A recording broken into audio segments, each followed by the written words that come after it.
Destruction, Part 1. Harbingers of Doom.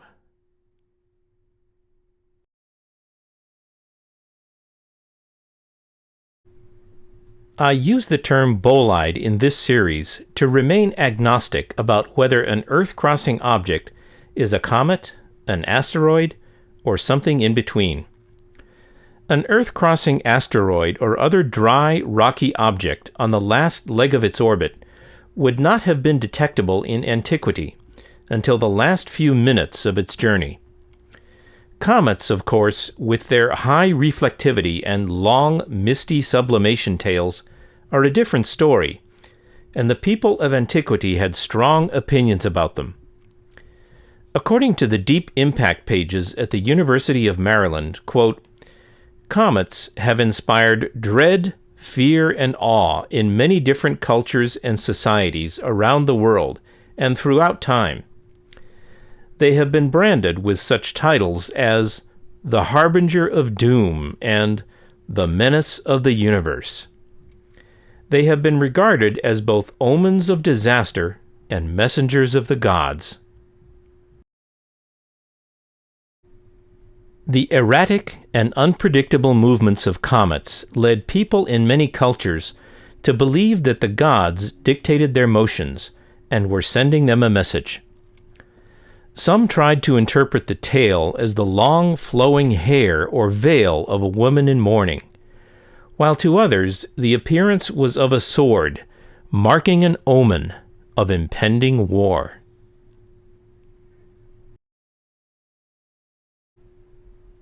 Ancient cultural legends also played a hand in inspiring a terrible dread of these celestial nomads. The Roman prophecies, the Sibylline oracles, spoke of a great conflagration from the sky falling to earth, while the most ancient known mythology, the Babylonian Epic of Gilgamesh, described fire, brimstone, and flood with the arrival of a comet. Comets throughout history have been blamed for some of the darkest times, such as earthquakes, illnesses, red rain, and even the births of two-headed animals. Even had ancient peoples understood comets as well as we do, and their writings tell us they understood them well enough for practical purposes, there was nothing they could do about them but tremble and pray for any looming apparition to pass on and fade away into the inky depths from which they came.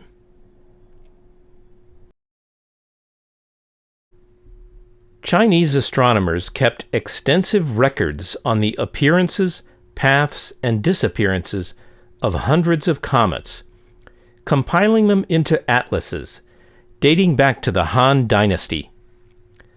The records within them associate different cometary forms with different disasters. Because they record these objects over long time periods, the Chinese atlases allowed later astronomers to work out the orbits of certain comets, and from this their origins, in the closer Kuiper belt or in the much more distant Oort cloud.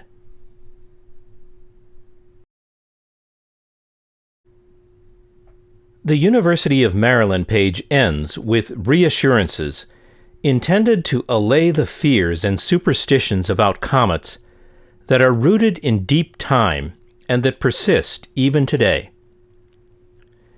It should be understood, however, that these fears have origins in human experience we can easily guess at. Based on the experiences handed down to us, together with the corroborating scientific knowledge, I think I know as well as anyone in the modern age why comets were a bad omen in antiquity, portending great conflagrations and destructions on the surface of the earth. Either ancient peoples were incredibly knowledgeable about astrophysics and fancied pranking us by mixing this knowledge with made-up folklore, or their otherwise inexplicable legends that align with such knowledge originated in eyewitness accounts. While inexplicably well-informed hoaxes are easy to accept but hard to explain, eyewitness accounts are hard to accept but easy to explain. In the former, we find amusement and the bliss of ignorance. In the latter, we find urgent warnings and reason to act. Most of us choose bliss, both for peace of mind and to put behind us any reason to act. That's why we're here today, to revisit these legends as responsible citizens. We're here to reconsider them as cautionary tales, and in so doing, to pull the weight of destiny for all of us.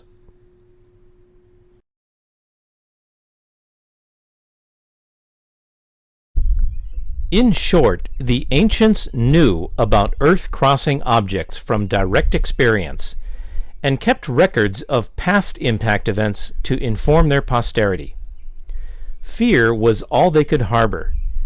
Even with their most advanced observing technology, consisting at best of little more than dark, peaceful nights under dry air and their wandering eyes, they would have had at best a month to set their affairs in order, from first sighting of an approaching comet to impact. It was anyone's guess as to precisely whether, when, and where disaster would strike, or how widespread the impending destruction would be. Fortunately for us, the space age has changed all of that.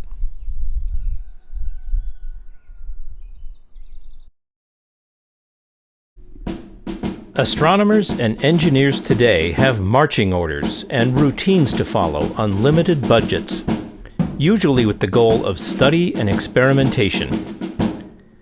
Any Boy Scout or military planner, however, knows by virtue of their charter and long storied experience that the best governing plan is to be prepared with a robust planetary defense network and rapid response deflection system.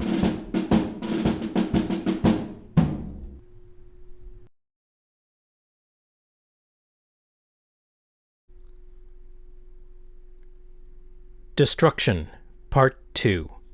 The Roman Poet.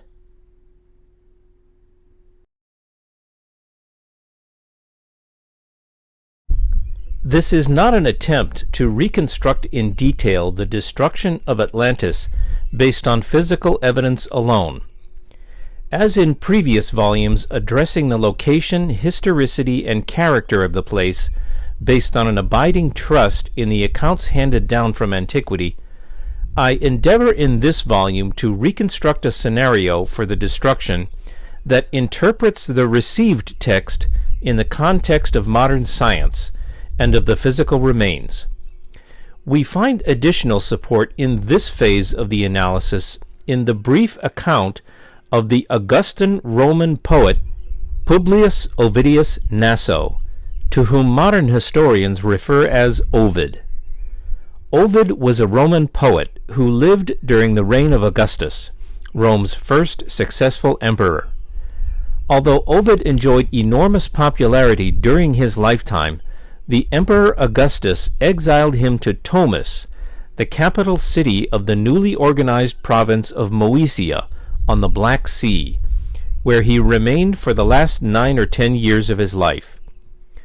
Ovid attributed his banishment to a poem and a mistake, but his reluctance to disclose specifics has resulted in much speculation among scholars as to the reason for his banishment. Augustus was known to have instituted reforms aimed at consolidating the dignity and moral austerity of his newly established empire, and it is easy to see how an enlightened, romantic, unrestrained, and above all, widely read poet could run afoul of such reforms, or more likely of Augustus himself. Ovid was a casualty of the fatal collision between the old republic and the new empire. Ovid's account of the Phaethon mythos in his creation epic, The Metamorphoses, is important because it adds ethnographic and geographic details that permit us to infer, among other things to be revealed shortly, a fuller picture of the collateral damage wrought by the physical events behind the mythos. As in the case of Plato's account, Ovid recounts details consistent with a modern understanding of what a major bolide might do to the surface of the earth. As in the case of Plato, Ovid was not a modern figure. He lived in classical Rome, a period we classify as antiquity. Because Ovid's account cannot be based in modern science, yet concurs with modern science outside of a more eccentric turn of his poetic license, we are left with no responsible choice but to infer a lineage of his narrative that originated in eyewitness accounts. Thus, our tour of the destruction of Atlantis in this volume is an exercise in, let's call it, forensic philology, as combined with the physical evidence we surveyed in volumes 1, 2, and 3. Our goal, in other words, is to reconstruct a sequence of events that is consistent with the accounts recorded by Plato and Ovid, as supplemented by the applicable science and by the physical remains we can see today. So let's take a first look at Ovid's fleeting passage in his version of the Phaethon mythos. As in much of archaeology, there isn't much to go on. Ovid, moreover, being a poet, and a freewheeling one at that, mixes unadorned observation with the wild speculations of his day. Fortunately, we can easily spot the fancy in his account, and much can be inferred from the observations that remain. Quite the opposite of its modern perception as the fate of, quote, a fictional island mentioned in an allegory on the hubris of nations, end quote. The destruction of Atlantis was a natural cataclysm of epic proportions that real people witnessed, experienced, lived, and died in. In that single day and night of misfortune, as Critias put it to Socrates, the sun-like bolide, burning ever brighter and hotter, and placing Ovid's version of the Phaethon mythos into the context of Atlantis, where Sanchez indicated it belonged, coursed over North Africa, scorching the earth, burning the vegetation, bringing the blood of the Ethiopians to the surface of their skin and so turning it black, changing much of Africa into a desert, drying up rivers and lakes, and shrinking the sea. Thus spake Ovid. We'll be repeating this text as we associate it by parts with the destruction event, so sit back and enjoy the ride.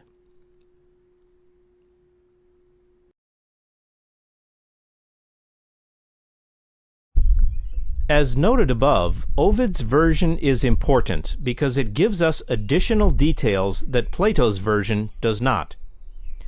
Also, as alluded above, the aggregation of these details gives us something new and unexpected, provided only that his words are grounded in the experience of the event so long ago. An approximation of the very track of the bolide, from atmospheric entry all the way to impact, and an opportunity to interpret the destruction account in a way that explains every forensic detail.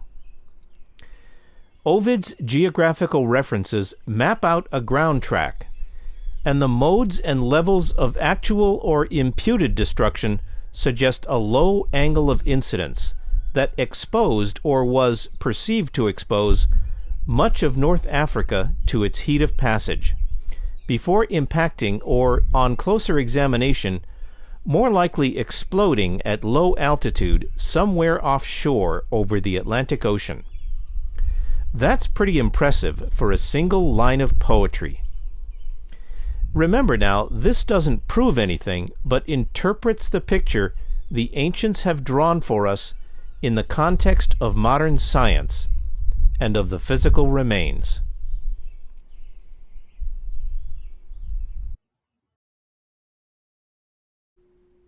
Ovid mentions 3 geographical reference points: the Ethiopians, Africa, and an unspecified sea, in an accounting that finds consistency with Plato's legend of Atlantis. Crucially, as with Plato, Ovid is also consistent in the modes of destruction he describes, with the modern understanding of Earth-crossing bolides, an understanding that did not exist in Ovid's time. For this reason, as noted previously, we may, indeed we must, as responsible citizens, infer that the aggregate of these sources are ultimately based on eyewitness accounts. As has been demonstrated thus far in this series, we've been able to hit pay dirt consistently, finding and connecting new details the more faithfully we follow what the ancient authors have left to us. The 2 senses, for example, in which Atlantis was remembered as an island, these being the host island, which by process of elimination and by virtue of the reshat structure turned out to be North Africa. The citadel of Atlantis, which was built on the central geological element of the reshat structure, and subsided when the reshat basin was flooded. The mechanism by which the city was submerged, and the transient nature of that submersion.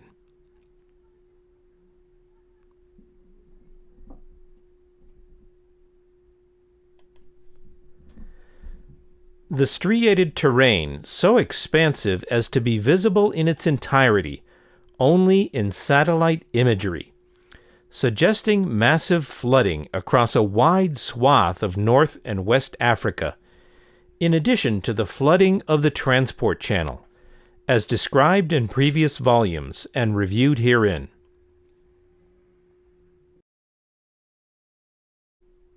How the Shoal of Mud was formed, and how to place it in the context of the subsidence and submersion of the island of Atlantis. In this instance, the central outcropping of the reshat structure on which the citadel was built.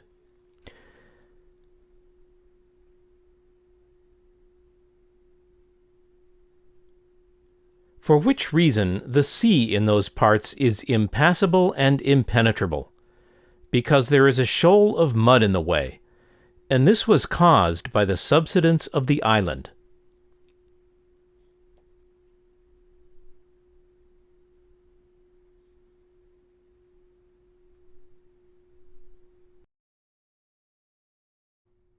The ultimate fate of this shoal in the 5 to 9 centuries following the destruction, as those of us willing to see it may recognize in the geological record.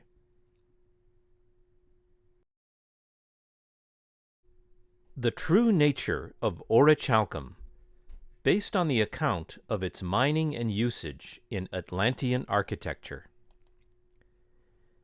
And the third wall, which encompassed the citadel, flashed with the red light of orichalcum, which was dug out of the earth in many parts of the island.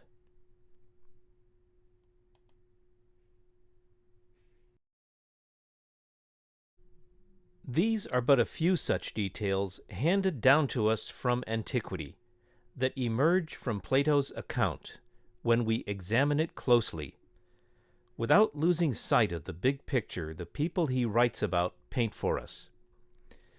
Now, thanks to Ovid, as his poetry correlates to Plato's account and to modern astrophysics, a Bolide Track also emerges from the faithful synthesis of these myriad details. From this we can see that the terrible fate of the bustling, archaic city of Atlantis, home to a wide-ranging, probably transatlantic maritime culture, could also befall any location on the bountiful surface of our wandering planet. The ancients have put us on notice that we've been living on borrowed time. It's time to wake up from our long and lucky slumber since the great destruction of Deucalion.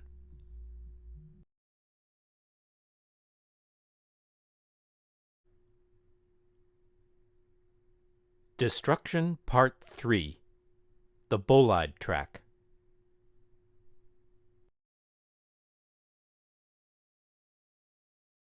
Following as usual the examples of Heinrich Schliemann and Ignatius Donnelly, I will base my reconstruction of the fate of Atlantis on an abiding trust in the words of ancient authors, as evaluated through the lens of modern science and of the physical remains we can see today.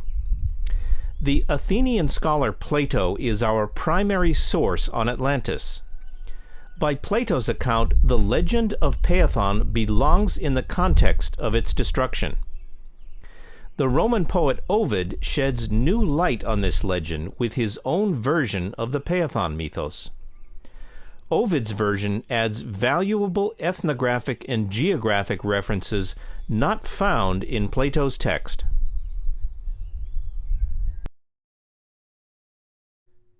Neither Plato, the philosophers and their symposia he writes about, nor the Phaethon mythos associated with the destruction of Atlantis are silent on the details of what happened about 11,400 years ago to what Plato described as a thriving maritime culture with a base of operations somewhere beyond the Pillars of Heracles, not to mention an economic influence within the Mediterranean that, quote, held sway in our direction over the country within the Pillars, as far as Egypt and Tyrrhenia, according to Sancius of Sais. Tyrrhenia was the ancient name for Etruria, home of the Etruscans, a precursor and rootstock of Roman culture, centered north by northwest of Proto-Rome, along the west coast of the Italian peninsula. We also noted that a maritime culture of such antiquity that held sway as far as Egypt, according to Sancius, would also have come into contact with the contemporaneous settlement at Göbekli Tepe. As the animal carvings at Göbekli Tepe seem to mirror the many game animals husbanded by the Atlanteans, it is tempting to speculate that this was an Atlantean outpost at the far eastern end of their trading range, described in the ancient sources.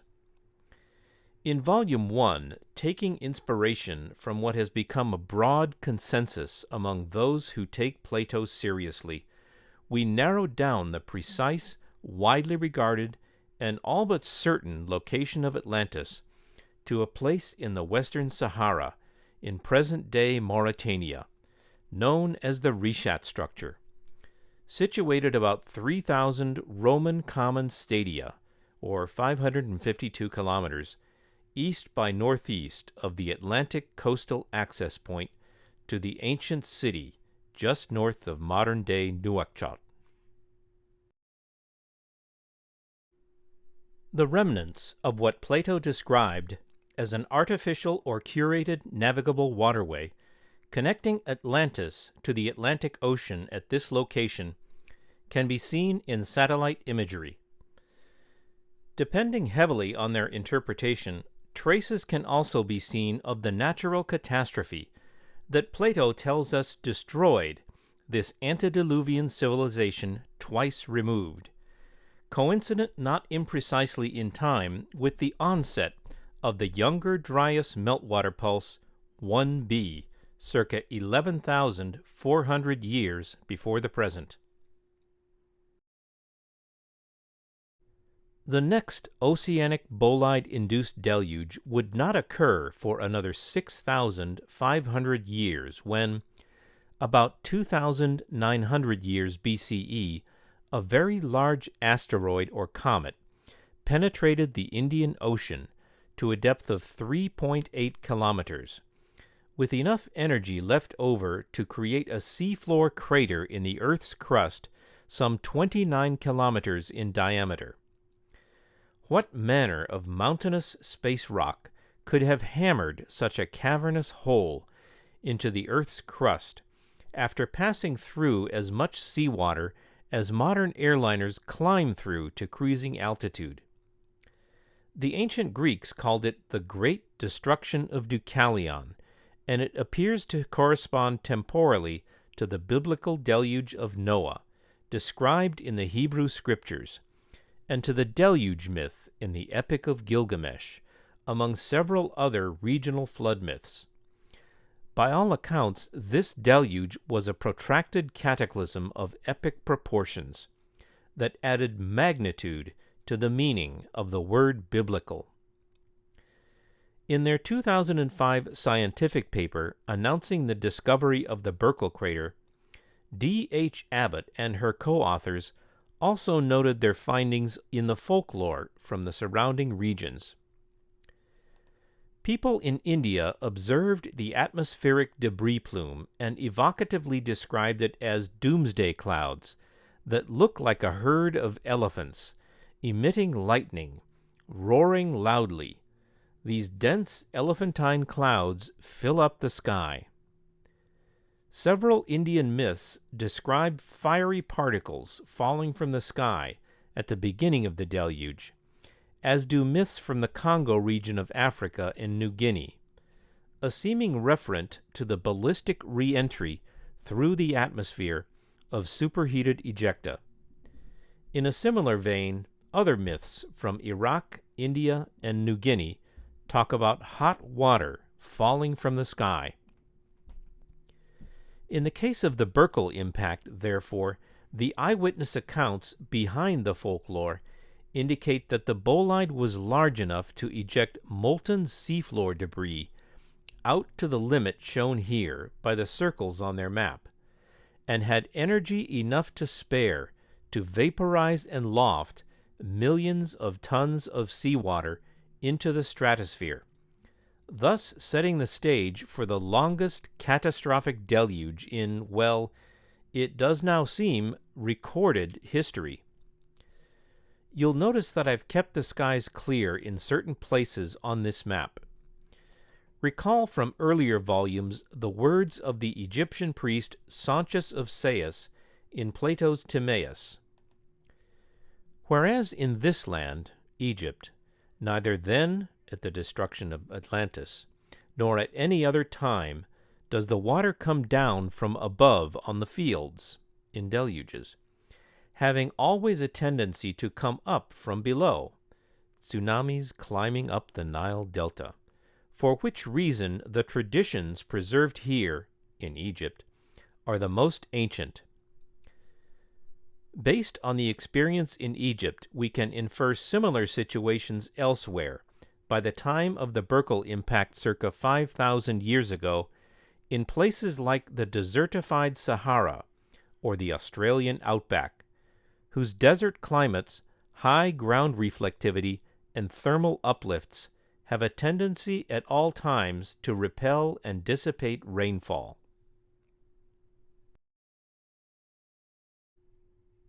The Borehole impact, known to the classical Greeks as the Great Destruction of Deucalion, is noteworthy for many reasons, not least the towering and wide-ranging tsunami waves it projected onto the distant coastlines of Madagascar, East Africa, southern Arabia, India, Indonesia, Australia, Antarctica, and apparently even New Zealand and the east coast of South America.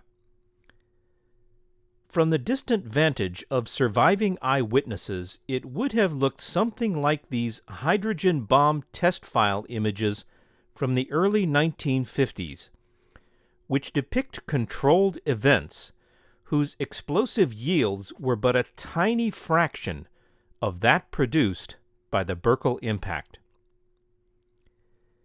As documented on the YouTube channel Oz Geographics, the wide-ranging tsunamis generated by the Borehole impact look like an exception to the impression imparted by Sauntius of Sais that deluges pose the greatest threat to human populations in an oceanic bolide impact. but the same impact is reported to have led to catastrophic deluges lasting anywhere from days to the 5 or 6 weeks recorded in the Old Testament, or longer if the biblical authors simply lost count of those lost days. According to Sanchez of Sayas, deluges like these washed the Greek islands clean of arable soil. When scaled up to the full and possibly worldwide range of these deluges, the near-term catastrophic flooding and the long-lasting impact to the food chain, let alone to farming, make the total human consequences of the tsunamis pale in comparison to those of the deluges. For better or for worse, the modern world, without the Burckle impact some 5,000 years ago, would be unrecognizable to anyone living today.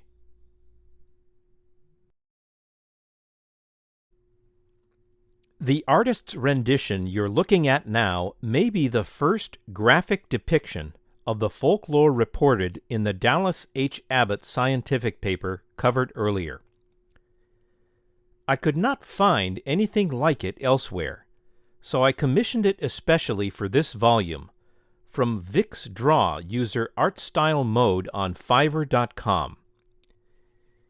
It was inspired by the scientific report and by the historical H-bomb test images we just looked back on. Here again are those faint echoes from 5,000 years ago. People in India observed the atmospheric debris plume and evocatively described it as doomsday clouds that looked like a herd of elephants, emitting lightning, roaring loudly. These dense elephantine clouds fill up the sky. Several Indian myths describe fiery particles falling from the sky at the beginning of the deluge, as do myths from the Congo region of Africa and New Guinea, a seeming referent to the ballistic re-entry through the atmosphere of superheated ejecta. In a similar vein, other myths from Iraq, India, and New Guinea talk about hot water falling from the sky. I'm thinking the, quote, dense elephantine clouds described in this folklore might have been the trunk-like smoke trails left suspended in the sky by large chunks of molten seafloor debris that didn't quite make it into space, arcing instead high enough within the atmosphere on their way back to the surface to be seen from thousands of kilometers away.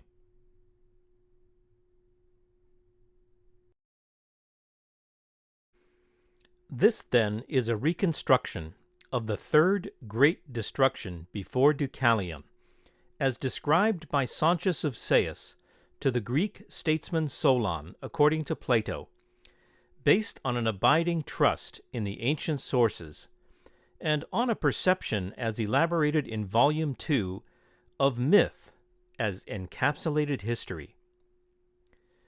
As a side note, I've updated this timeline to reflect that asteroid 101955 Bennu, a carbonaceous asteroid in the Apollo group, and not 1950 Da, is the next known major impact threat after Apophis.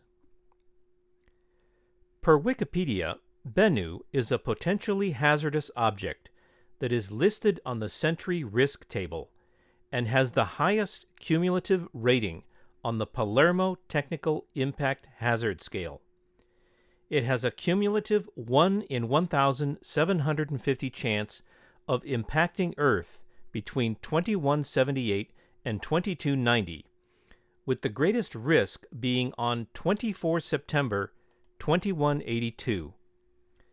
It is named after Bennu, the ancient Egyptian mythological bird associated with the sun, creation, and rebirth. Creation and rebirth. at the risk of normalizing extinction-level events, that is putting it nicely. Now that we've gotten our bearings, here again, as they used to phrase it in the Roman Senate, the words of Publius Ovidius Naso.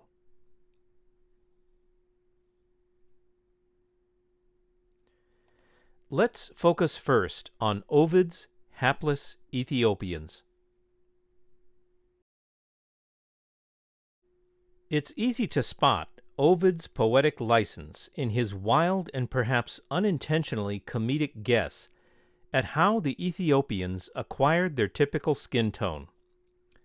Let's be generous and grant him that license, while retaining the single word Ethiopians as our first geographical reference. There are too many diamonds in the rough of the rest of this passage to pass up, lest we throw out the diamonds along with the rough. We cannot throw out these portions responsibly, because the glimpses they provide sort far too well with our modern understanding of bolide strikes to have been invented in antiquity. As echoes from antiquity, they can only have originated in eyewitness accounts.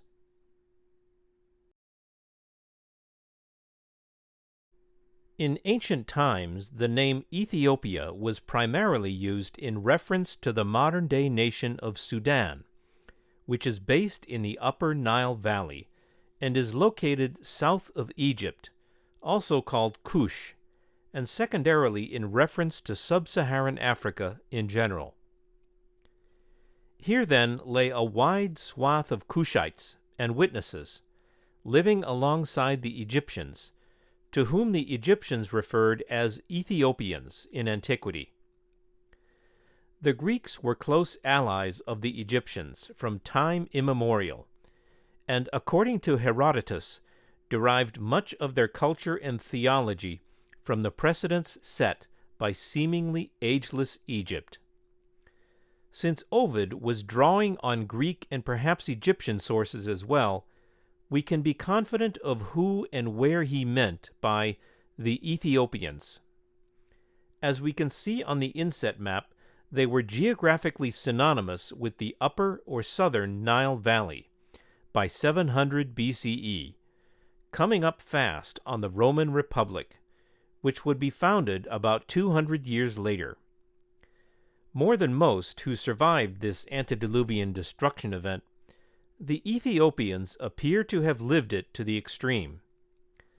But the great river saved them, as it saved the Egyptians, according to Sanchez, as we shall soon see.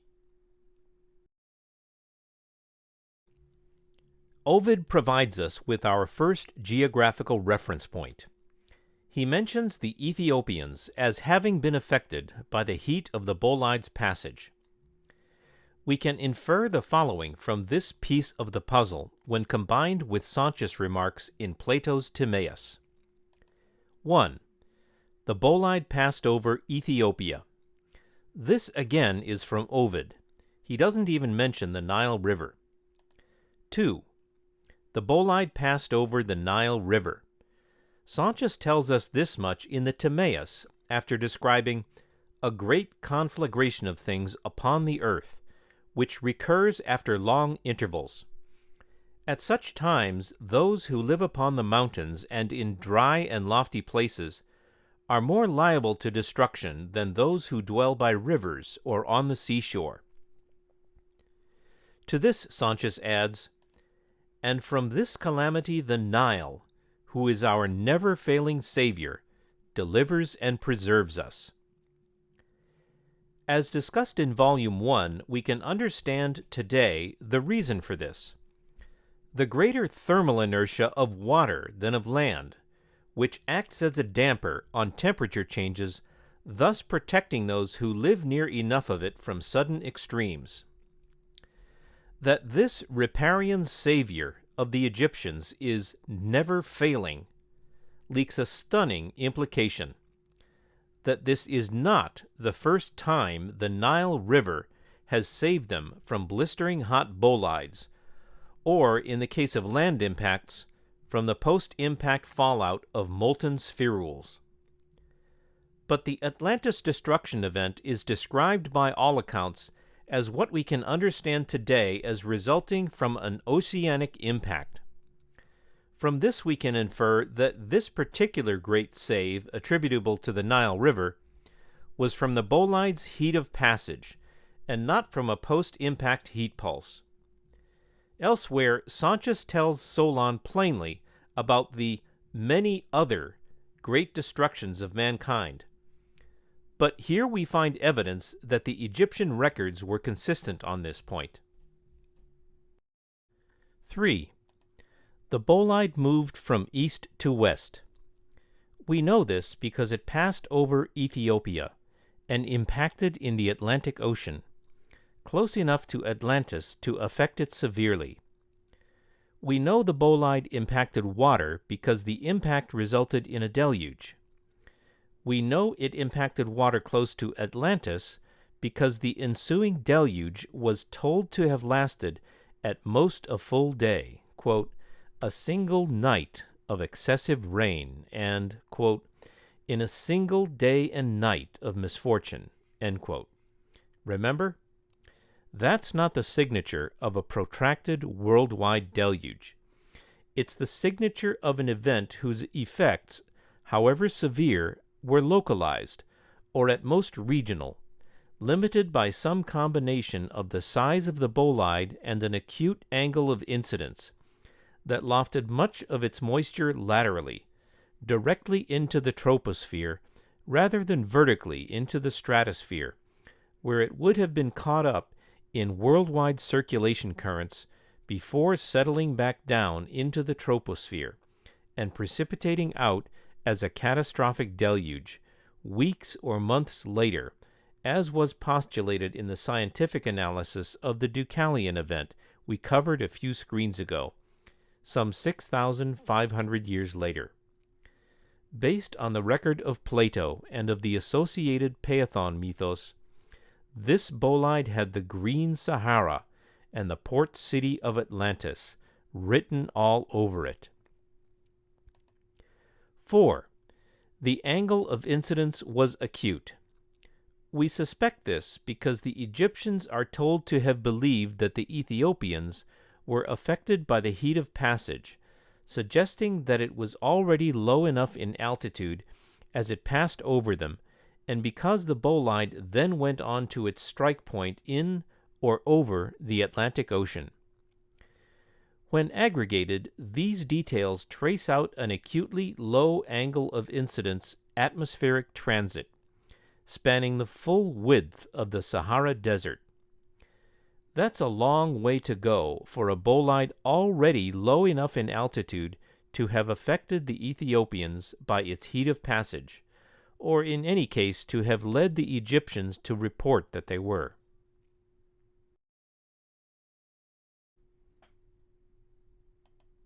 5. The bolide passed low over the Green Sahara.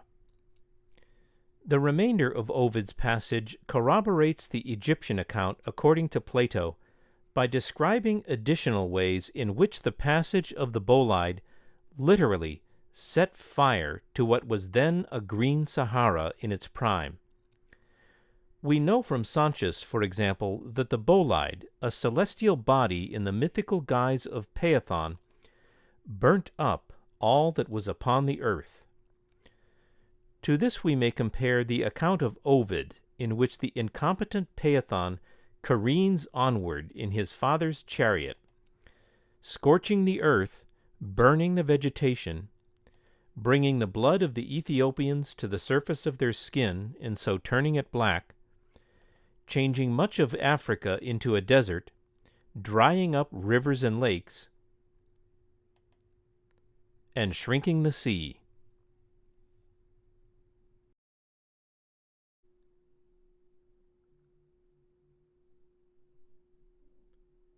Shrunk the sea? What sea? Let's try to eliminate the possibilities. The Mediterranean Sea? Not likely. The Mediterranean is very deep, especially the eastern Mediterranean. The Mediterranean is and was open to the Atlantic Ocean, from which any shrinkage would be quickly replenished through the Pillars of Heracles. The Red Sea? This is a better candidate, but we can also eliminate that. The Red Sea is shallow along its coastlines, but deep in the middle. Were it not open to the Indian Ocean, we might not eliminate it. Being open to the Indian Ocean, however, we must eliminate the Red Sea, as any shrinkage would be quickly replenished through the southern straits. One or more of the several megalakes that existed across North Africa during the Green Sahara epoch in which Atlantis thrived? Now we're talking. Just because we call them megalakes doesn't mean Sanchez would not have called them seas. From the edge-on-ground perspective of ancient peoples, there would be no difference. Not seeing the opposite shore, what else were they to conclude? Atlas, the first king of Atlantis, had lived long before, but atlases, his cartographic namesakes, comprising detailed, comprehensive, and accurate maps, would not exist for several thousand years. Nomenclature changes with perspective. That was then, this is now. Figure it out. Ovid could have been referring to any one of these giant lakes. In Plato, we see the Egyptian priest schooling the Greek statesman on these matters, from which we might infer that Ovid's Roman historical sources would have been Egyptian as they were for Plato. Accordingly, we might imagine the shrunken sea to which he referred to be one of the megalakes close to the Nile River. While a lake closer to the Bolide strike point would be a better candidate for shrinkage, since the Bolide would have passed lower as it moved west, this does not rule out a lake closer to the Nile as the subject of Ovid's poem. The searing, sun-like Bolide, if it shrank one Saharan megalake, would surely have shrunk all of them to some degree. It would also have incinerated more potential witnesses nearer its westerly point of impact just past Atlantis than further back east over the Nile River, where its altitude would have been higher, thus preserving more witnesses. 7. The Bolide strike point was on or over the Atlantic Ocean, just offshore of the gateway to Atlantis. Oceanic we know, localized we guess. The preponderance of geographical references, including Atlantis, track to an impact on or an airburst over the Atlantic Ocean. 8. All that said, we mustn't forget the part of the Phaethon mythos about a fed-up Zeus who intervened and struck down the incompetent youth with a thunderbolt, whereupon Phaethon, falling out of his father's shiny chariot and taking a different course, tumbled head over heels into the river Eridanos near Athens. Although it's not terribly important, we already know that these accounts sort well enough with the modern understanding of bolide strikes to be considered as having originated in eyewitness accounts. Taking this esprit de corps to heart and not wanting to leave loose ends hanging, we can infer lastly that a small piece of the bolide broke off at some point and landed right where the legend says it landed. Why would they have made up such an obtuse detail? There must be something to it.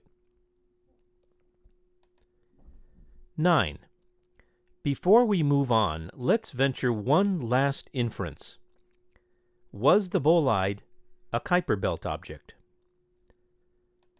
From the Kushite heartland on the east end of the Sahara to the now lost city of Atlantis on the west end, the Bolide Track seems to be moving in the plane of the ecliptic, or close to it. Does this increase the likelihood that it was a Kuiper Belt object? As illustrated in Volume 2, Kuiper Belt objects orbit along a toroidal path in line with the ecliptic. like the asteroid belt and most of the planets, while the Oort cloud, if it exists at all, is thought to be distributed more spherically in the far inky depths of space about the solar system. This would not exclude the Oort cloud as the origin of the Atlantis bolide, but is much farther from excluding the Kuiper belt. Either place of origin is still wide open.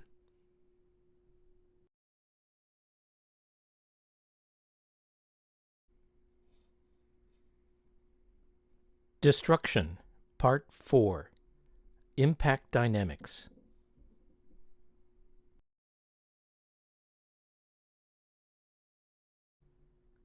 The oceanic bolide impact simulations run at Los Alamos National Laboratory, as well as scientific and public discourse on the effects of such impacts, have been focused to date on what Sanchez of Sayas called inundations, better known today as tsunamis. In the simulations shown here, they're labeled as the multiple rim waves which we can see in miniature radiating outward from the point at which a tossed pebble enters the water in a quiet pond. Modern science gives us the theory on oceanic bolide strikes, but Plato conveys to us the practical experience of past ages, in which most of the attention is devoted to the destructive effects of the deluges, the excessive rain, as Sanchez described them, that soon follow on the heels of such events, which last anywhere from a single day, as reported in the case of Atlantis, to the apocryphal, quote, 40 days and 40 nights, end quote, after the Borehole impact, made famous by the Hebrew Scriptures. It's safe to say that the number 40 is Bible code for "we lost count," because it occurs pretty much everywhere in the Bible where big numbers are expected or implied. Without minimizing the human experience of impact, volcanic, or seismically generated rim waves that have devastated coastal communities, both ancient and modern, on any number of occasions, there is a mathematical limit to their effective range. There is also an obvious location-dependent topographical limit governed by how steeply the land meets the water transmitting the tsunami. Such precipitous coastlines provide the best protection to inland communities, while wide coastal plains or narrow defiles that meet the ocean spell doom for most anyone living on or in them, as in the recent cases of Banda Aceh, Indonesia, and Sendai, Japan.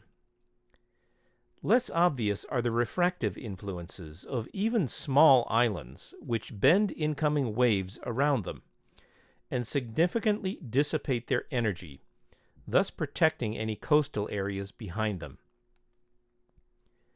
It's time to push inundations, together with the immediate explosive effects around the impact site, into second place among the human consequences of oceanic bolide impacts. The principal mathematical limit on the effective blast radius and wave heights at distance from oceanic bolide strikes is called peak overpressure.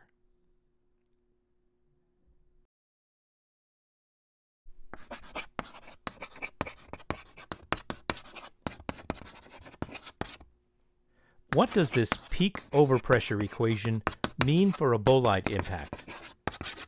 In concept, if not in the details, it's quite simple. In water, the cubic radius, the r figures in the denominators of this equation, mean that wave energy falls off sharply with increasing distance from the impact site.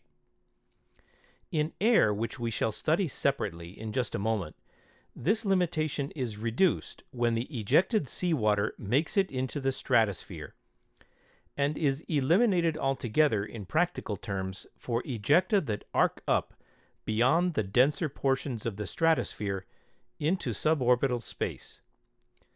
Like any other material, ejected seawater in space follows a ballistic trajectory, with whatever residual kinetic energy it still has.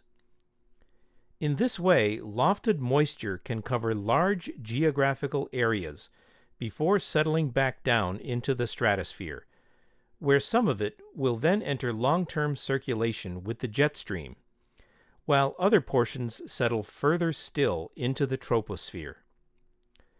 The upshot is that the explosive yield of an impacting bolide represents only a small fraction of its kinetic energy. Most of that energy goes into deforming, melting, or vaporizing and ejecting a vast amount of material into the atmosphere.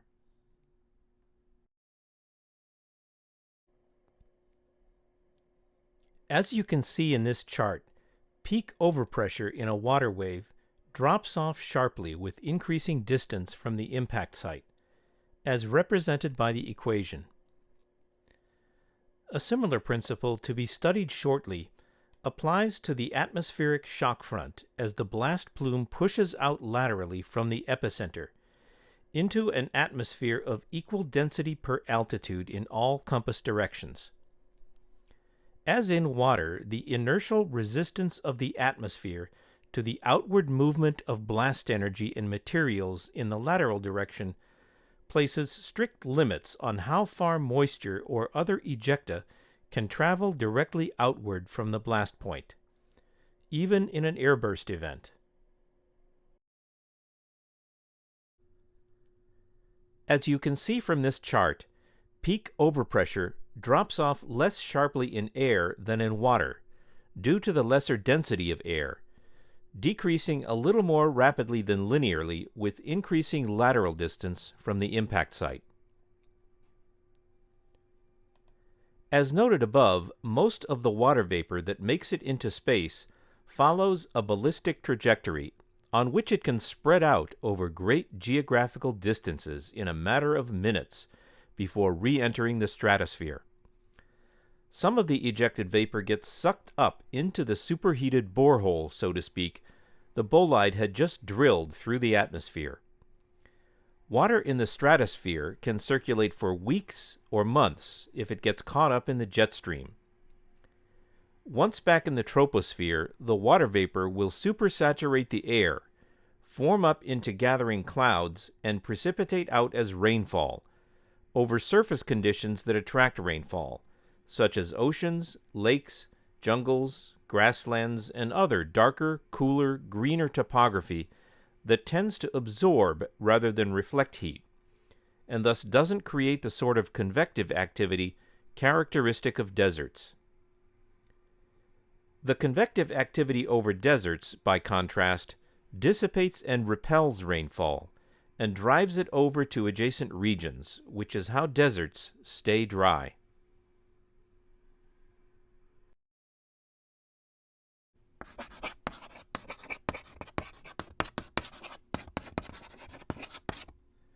Of greater interest in air is the shock velocity of the blast wave, carrying moisture radially outward from the impact or airburst epicenter, represented in this equation by the capital U.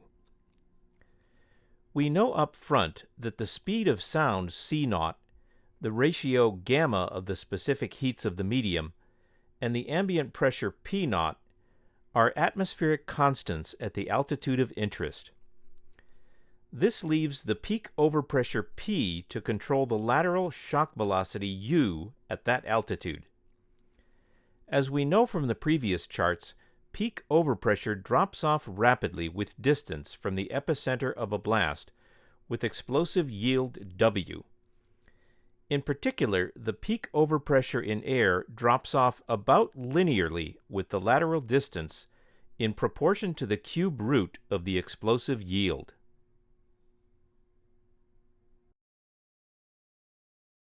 Whatever remains of the bolide's kinetic energy after the initial blast goes into the supersaturation of the atmosphere with millions of tons of seawater.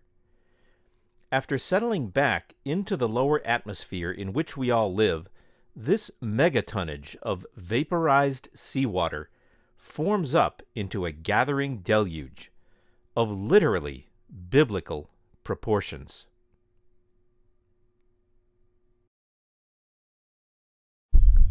The point to be taken from this study of peak overpressure and atmospheric shock velocity is the same point Sanchez of Sayas seems to have made in recounting the destruction of Atlantis, and at the same or other times the periodic fate of Greek society, that protracted deluges, much more than explosive yield or a great conflagration of things upon the earth, as Sanchez put it, and much more than splash curtains, inundations, or earthquakes, deluges are the principal component of the human experience of most oceanic bolide impacts.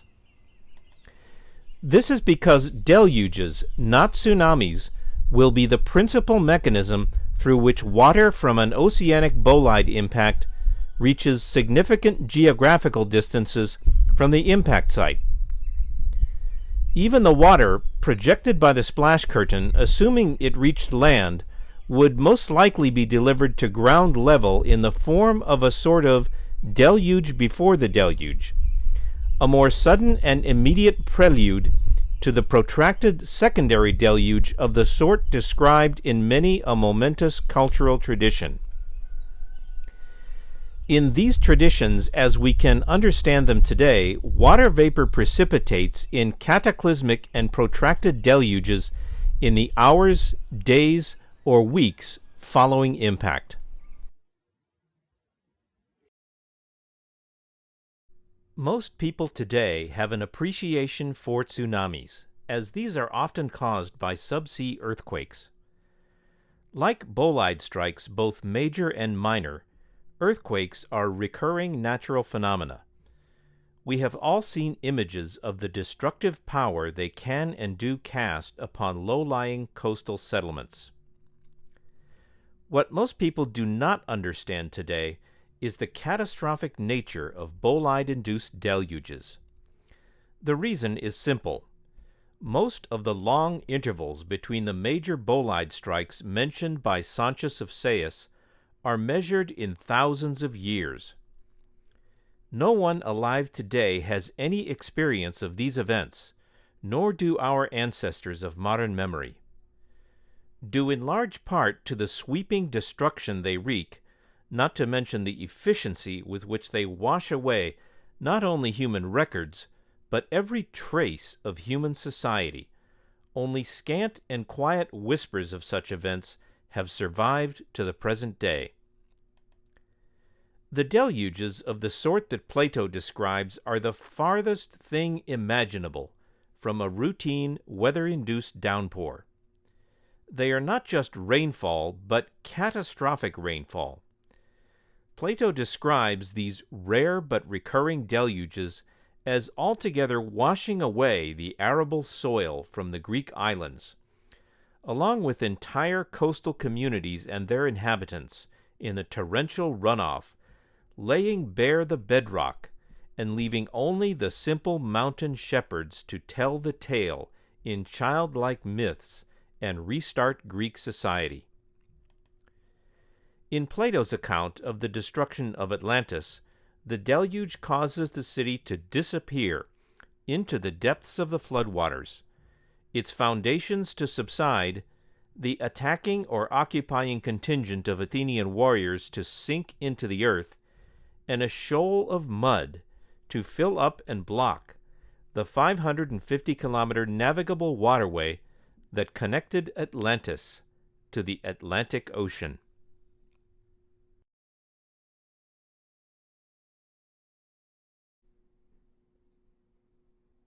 Destruction Part 5. Entry and Impact.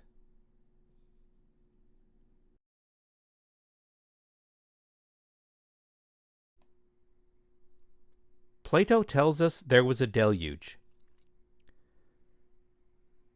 This does not rule out a secondary heat pulse due to the atmospheric reentry and precipitation of ejected spherules of molten rock, but it reduces the likelihood.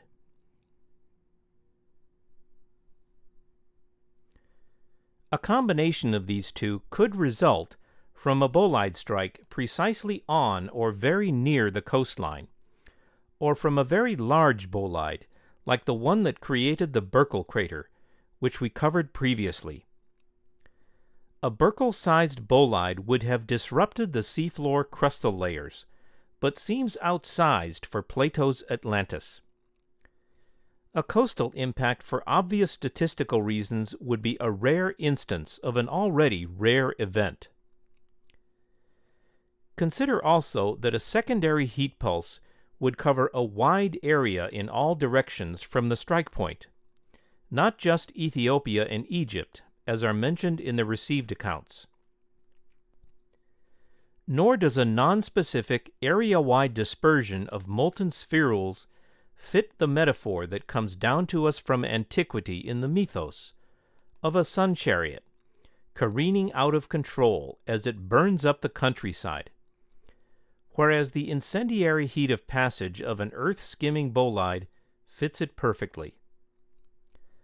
That Phaethon, quote, burnt up all that was upon the earth, end quote, might easily have referred to everything under his path, which is consistent with the more specific descriptions of the people and places affected.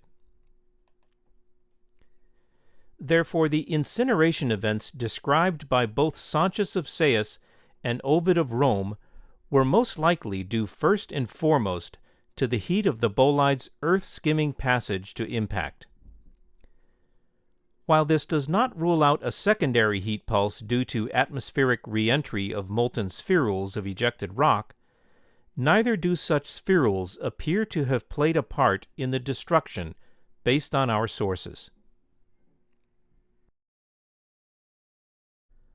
So let's retrace the path suggested by the Roman poet Ovid's version of the Phaethon mythos, and let Ovid and the Egyptian astronomer-priest Sancius of Sais direct the narration.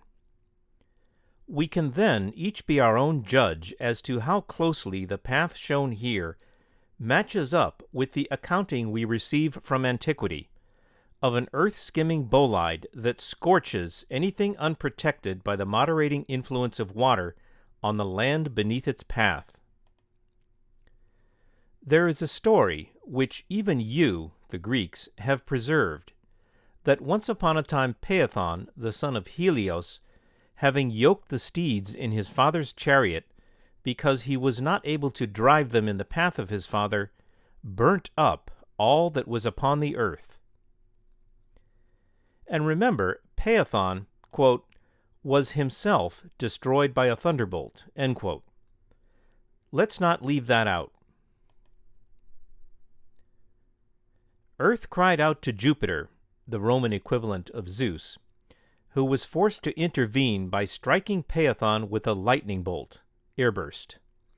Like a falling star, Phaethon, a fragment or its molten core, plunged blazing into the river Eridanus, near Athens.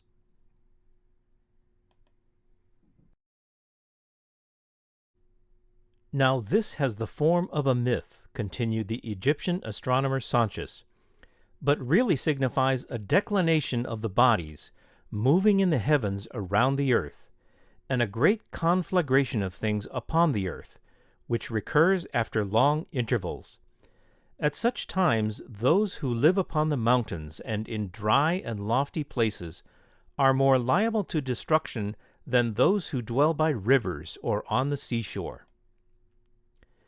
And from this calamity the Nile, who is our never-failing Savior, delivers and preserves us, the Egyptians, which we understand today as a consequence of the thermal inertia of large bodies of water.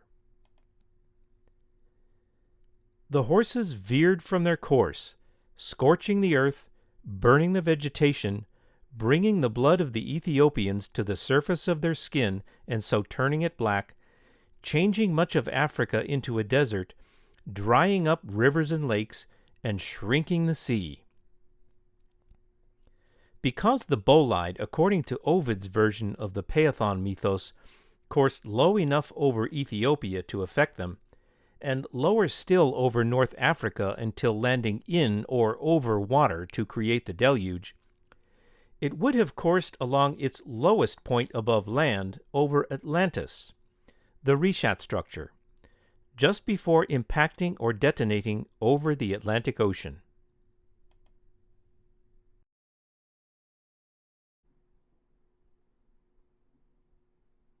Ovid's Shrunken Sea could have been any one of these shallow megalakes. Ancient peoples were flat-worlders, who could only see most of the world around them edge-on. Without modern maps, if they could not see the opposite shore of a body of water, to them it was indistinguishable from a sea.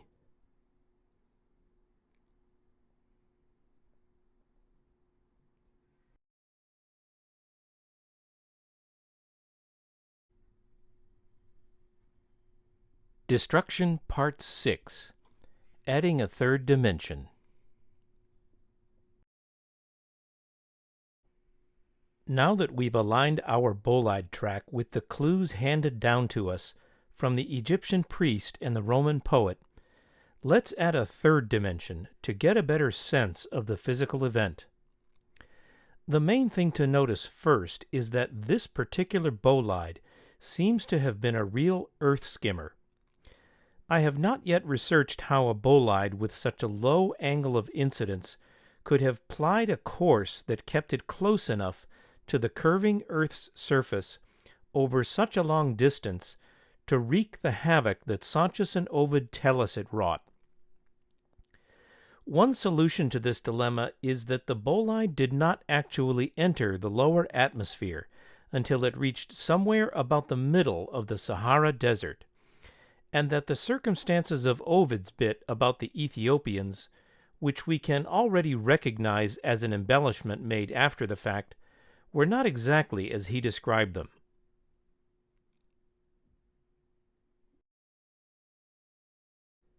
In this scenario, the Ethiopians would at most have gotten an extra dose of warmth as the bolide passed overhead. They would have reported the apocalyptic overflight to the Egyptians, and the Egyptians would have come asking anyway, because we know from Sanchez that the heat of passage, or of any secondary particulate heat pulse from this or earlier bolide events, at least in the estimation of the Egyptians themselves, if not in fact, was incendiary enough to have caused them harm, had it not been for, quote, the Nile, who is our never-failing Savior, who, quote, delivers and preserves us, end quote, from such calamities. The upper reaches of the Nile further south would have afforded the same protection to the Ethiopians, on this or other occasions, nestled as we suppose them to have been at the time in the Kushite heartland we visited earlier in this volume. As to the damage inflicted upon the Saharan landscape on the way to impact, this may have been incorrectly attributed long after the fact to the bolide's heat of passage. The last Green Sahara epoch ended 4,500 years before Sanchez and Solon, let alone Socrates, Critias, and Plato. Sanchez could therefore have attributed to the bolide's heat of passage what was actually the result of long-term climate change. In this scenario, Ovid would have come in later still and embellished what he had found in his Greek or Egyptian sources, being the romantic poet he was. Under these assumptions, we need not wonder how the bolide could have coursed low enough before impact over the African landscape to have inflicted injury and damage over such a long stretch of the Earth's surface, always curving down ahead of it. Instead, we can relax the constraints imposed by a literal interpretation of the eyewitness accounts, and allow for a somewhat higher angle of incidence. The bolide under these relaxed assumptions coursed low enough to enter the stratosphere over the Kushite heartland, ensuring that everyone within line of sight could see it plainly, and did not impact or detonate until it had crossed the Atlantic shoreline.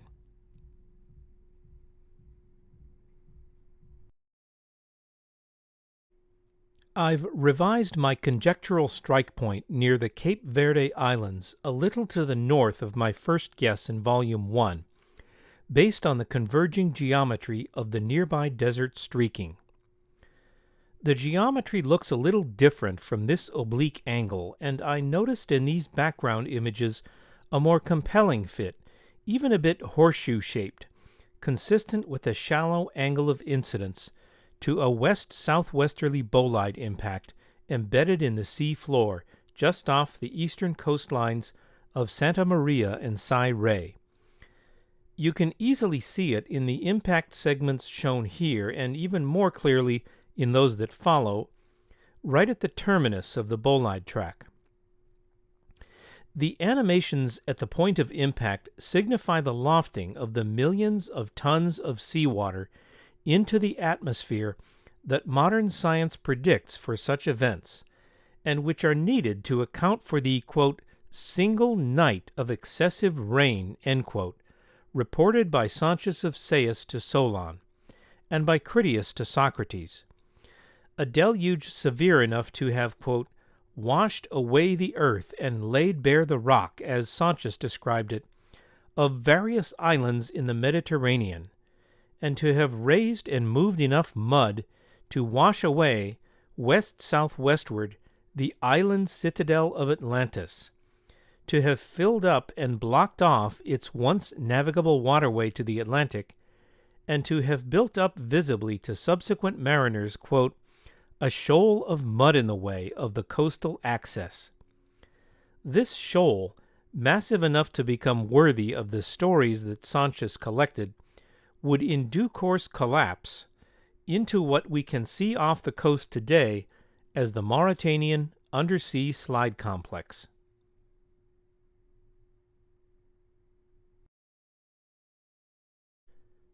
Dr. Dallas H. Abbott, the leading expert on the Borehole event, has mentioned informally that if a feature is not circular, it's not an impact crater. Any one of us who has tossed rocks into thick mud, however, knows that a low angle of incidence, or a subsequent settlement for that matter, can produce an oblong crater. Call me naive, but this conjectural impact site seems to fit in with all the other pieces of the puzzle assembled here. For the purpose of this series, which again is to find a plausible scenario that fits the narrative of our human sources, I suppose I'll stick with it.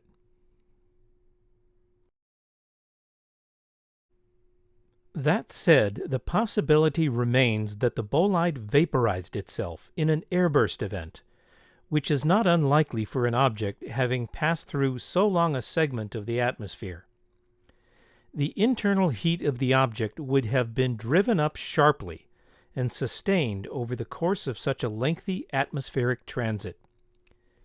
It may well have reached its breaking point before impact, in the shock heating after untold eons in the frigid depths of space, leading to an airburst event.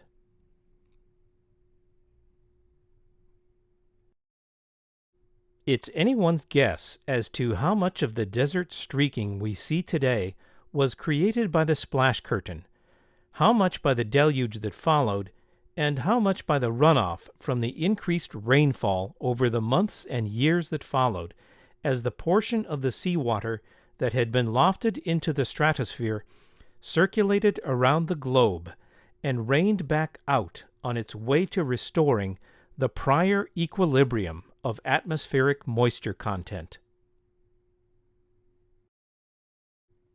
The subsequent deluge, of course, would have acted to erase any prior surface patterns attributable to the settling out of the splash curtain, not to mention any coastal chevrons created by the rim wave tsunamis.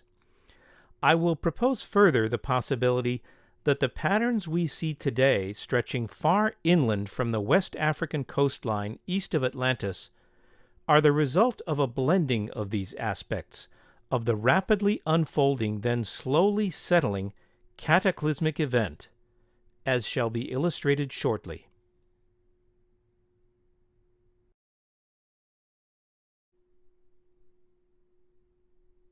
Destruction, Part 7. Splash Curtain and Borehole. Some of you may have already seen where I'm going with this recreation, as an accounting for the single night of excessive rain, told by Sanchez of Sayas to have washed away Atlantean civilization, that accords with the physical remains. You've already seen the clues, not least those in the satellite image shown here, in which the desert streaking, also visible in other satellite images, has been digitally enhanced. According to Sanchez, any long-term fallout, if you will, that we can infer based on modern science would have played itself out on a scene of total desolation, created in a single night of misfortune during which all your warlike men of Athens, in a body, sank into the earth, and the island of Atlantis in like manner disappeared in the depths of the sea. Here then is one estimation of the actual events that Sanchez was professing, in words of his own choosing, to have washed away Atlantis in that single day and night of misfortune, almost 12,000 years ago.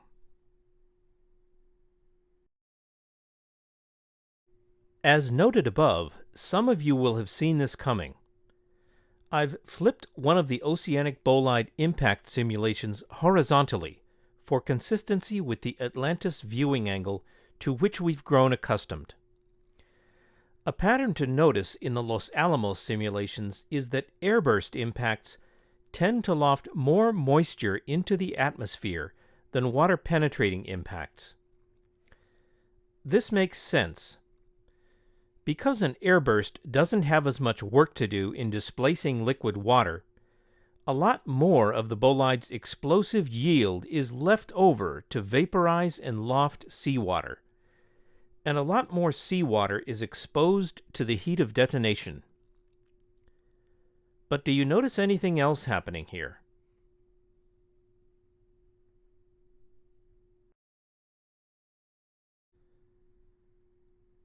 The connection we've been anticipating to account for the severe localized flooding of Atlantis and the Western Sahara is that superheated atmospheric borehole the bolide created on its way to impact. The borehole is filled with air, mind you, but superheated air, and if made by a comet will be pre-populated with a certain amount of very hot steam. As you can see here graphically, inside this borehole is what firefighters call a thermal backdraft that sucks a disproportionate amount of the lofted moisture right back up the borehole in the opposite direction.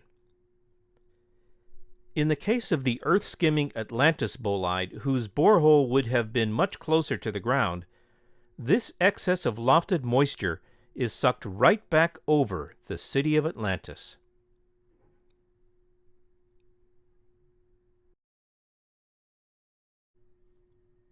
The backdraft is created when the air along the borehole is superheated by the passing bolide. This causes the air mass within the borehole to rise and retreat backwards along the borehole, which creates a partial vacuum. The reduced pressure in turn draws more and more lofted vapor back through the borehole and rapidly cools it, bringing the air mass within the borehole quickly to saturation. Once the borehole becomes supersaturated, boom, a flash deluge is created. A deluge before the deluge, so to speak. Based on the surface patterns we see today, we can reasonably infer that in this scenario, this excess water was taken back not only over the city, but further still over the wider expanse of the Sahara Desert, over which the bolide traveled on its way to the detonation point.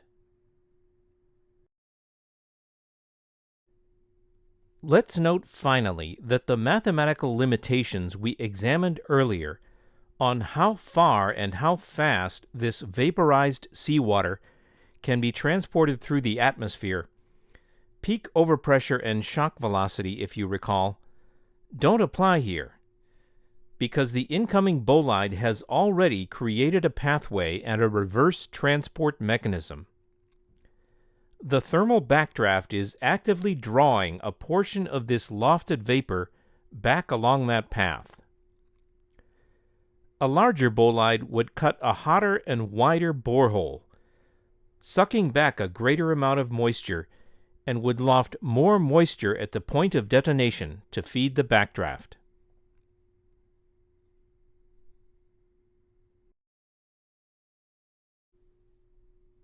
To reduce the need for guesswork, someone at Los Alamos, in collaboration with the National Oceanic and Atmospheric Administration, should calculate the size, composition, and angle of incidence of a bolide that would be needed in this scenario to inflict the sort of deluge upon Atlantis whose aftermath we can see in satellite imagery. The modern world of Atlantis explorers eagerly awaits this new simulation. What comes next in this volume we've already examined in past volumes, the deluge. But now we have a mechanism for how the water got from the ocean to the lower atmosphere above North Africa so quickly, to be rained out in a catastrophic single night of excessive rain, as Sanchez put it, on the same day as he reported the violent earthquakes to have occurred, which could only have been triggered by the impact or by the explosive yield of a horrendous airburst. Based on the accounts we have received from antiquity, this water vapor was probably sucked into a detour tunnel, the borehole, straight into the lower atmosphere over the Green Sahara. In the language of freight trains, Noah's deluge was the Ararat long distance, allowing Noah time between impact and deluge to build his ark, load up his family and farm animals, and fight off his panicked enemies. As the millions of tons of lofted moisture circulated in the stratosphere, before slowly cooling down to saturation levels, then this deluge before the deluge, so to speak, was the Atlantis Express. After all of the circumstances of this bolide strike had converged, a catastrophic overnight delivery of aqueous cargo was guaranteed by the laws of physics.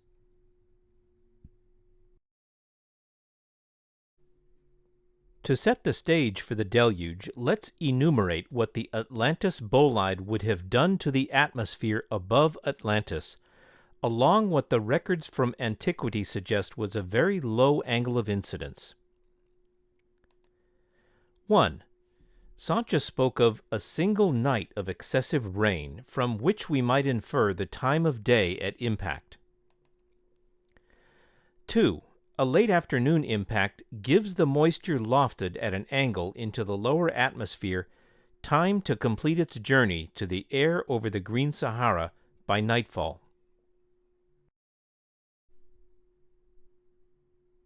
3. A late afternoon impact also leaves an onshore breeze still active, bringing more of the lofted moisture along with it as the sun sets.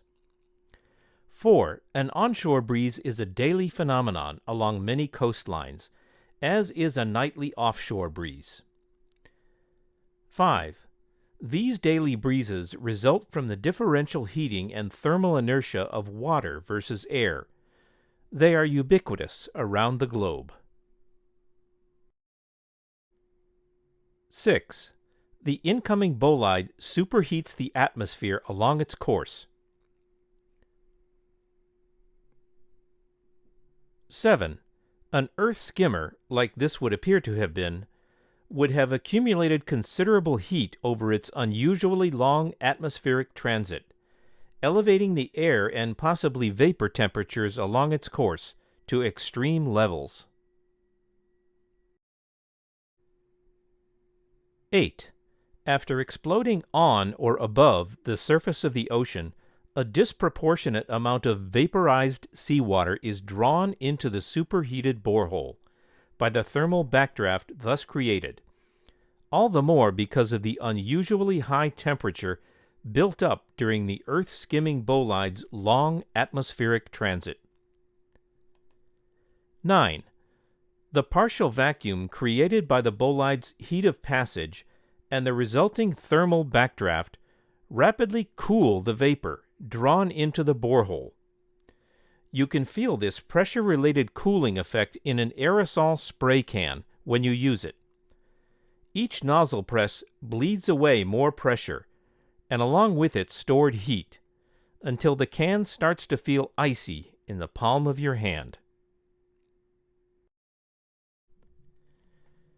10. The vapor drawn into the borehole drops to saturation temperature within minutes and concentrates in the lower atmosphere, where the backdraft tapers off. 11. The lingering onshore breeze militates with the rapid transport and cooling of the borehole vapor, setting the stage for a concentrated deluge over the balmy green Sahara, which will turn it into an endless desolation of mud overnight. Finally, let's have another look at the aftermath, nearly 12,000 years on. Are we starting to figure it out?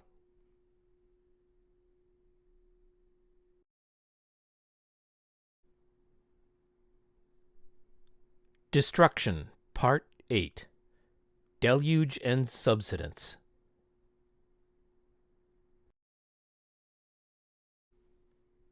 Everything about the sediments, the runoff, and the prehistoric mudslides off the Mauritanian coast can be attributed to the catastrophic deluge. For a given explosive yield at impact or airburst, any contribution by the splash curtain was limited by the peak velocity and peak overpressure dynamics covered earlier in this volume, and should have been manifest equally in all directions. Whether that is consistent with what we see today in the desert terrain requires in-depth analysis in several fields of expertise of the geography and of the subsequent erosion of the various types of terrain it affected. Assuming the bolide did impact off the Atlantic coast, many of the signature chevron formations that tsunamis leave behind in coastal sediments would have been erased within hours or days by the runoff and mudslides resulting from the subsequent deluge, as can be inferred from the massive streaking of the terrain between Guelb er Rishat and the Mauritanian coastline, and by the geologically subsequent coastal slide complexes beneath the waters offshore. But this single night of excessive rain described by Sanchez that washed away the earth and laid bare the rock had to be caused by something. The only thing we know of that causes such a catastrophic deluge, especially in the context he describes, is an oceanic bolide impact.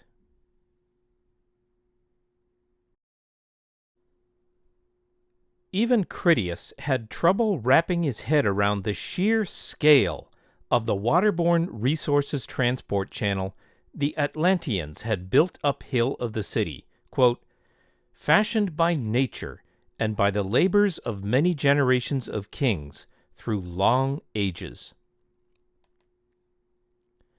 The circular ditch was excavated to the depth of 100 feet, and its breadth was a stadium everywhere. It was carried round the whole of the plain, and was 10,000 stadia in length. Critias. It received the streams which came down from the mountains, and, winding round the plain and meeting at the city, was there let off into the sea. Critias. In comes the bolide and the onset of the Younger Dryas meltwater pulse 1b. Splash curtain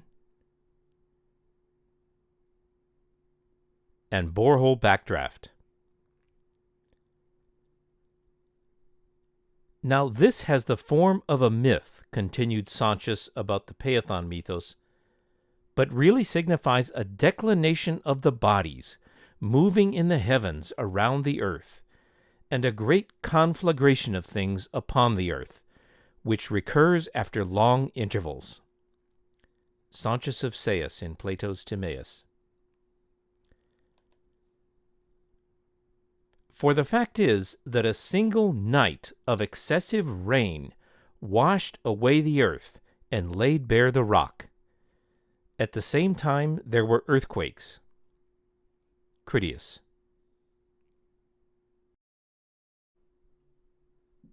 Sanchez tells us that the Athenians, most likely in my view due to economic rivalry, had just ejected the Atlantean trade fleet from the Mediterranean, pursued them through the Pillars of Heracles, and by the sound of it all the way down the coast and up through the gateway to Atlantis, when nature intervened and settled the argument. Once the Bolide struck offshore, as we saw in the previous sequence, the air above Atlantis and the western Green Sahara became supersaturated with millions of tons of seawater, spelling the doom of all who stood, marched, or sailed below it. Then the sky began to darken. At this point, the setting sun might have cut sideways through the gloom, giving everyone beneath the gathering deluge one last beam of glory before the heavens burst in eternal darkness. In minutes to just a few hours, the sky would have become completely black as the horizontal wall of water descended through the lower atmosphere above them. But afterwards there occurred violent earthquakes and floods, and in a single day and night of misfortune, all your warlike men of Athens, in a body, sank into the earth, and the island of Atlantis, the small island on which the citadel was built, in like manner disappeared in the depths of the sea. Remember, it was not by choice that ancient peoples were flat-worlders. They had no maps, nor the grand overviews that maps provide that we take for granted in the modern world. If witnesses on the mountains to the north could not see the opposite shore of the cataclysmic Atlantean flood basin, then to them it was indistinguishable from a sea. The sea to ancient peoples was a visual impression, not a formal definition backed up by maps and labels. This all happened more than 11,000 years ago. While wondering why wind erosion has not yet had its way with the aftermath of what Sanchez called one of the great destructions of mankind, we might suppose that episodic water erosion has periodically retouched this desert painting, following the same fall lines laid down by the apocalyptic deluge. Either way, it is hoped that this scenario sheds new light onto why the desert around the remains of Atlantis looks like this today.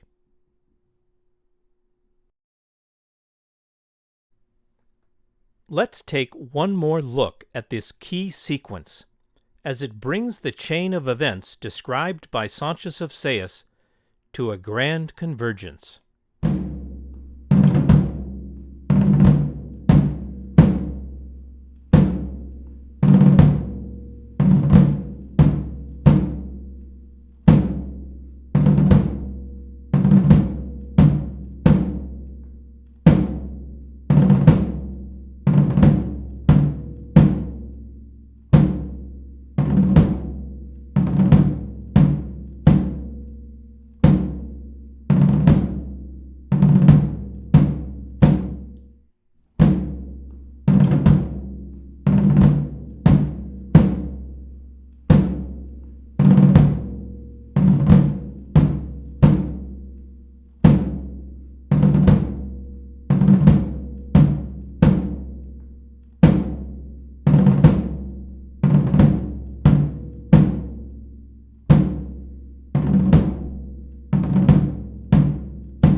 Sanchez corroborates this astrophysical interpretation of the destruction of Atlantis in connecting it with his astrophysical interpretation of the Athenian Peathon mythos, and enumerates it among the, quote, many others over the 9,000 years of Egyptian record, of what he describes as, quote, great destructions of mankind, which, quote, recur after long intervals. As noted in Volume 1, this interpretation is not even controversial in the context of modern comet and asteroid science.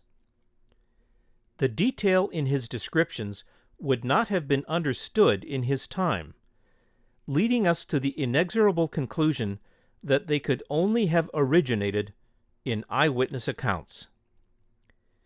Sanchez finds himself recounting this event to the Athenian statesman Solon because it had erased the collective Athenian memory, save whatever the, quote, simple mountain shepherds who survived it could cobble together into a childish mythology they could understand and pass on.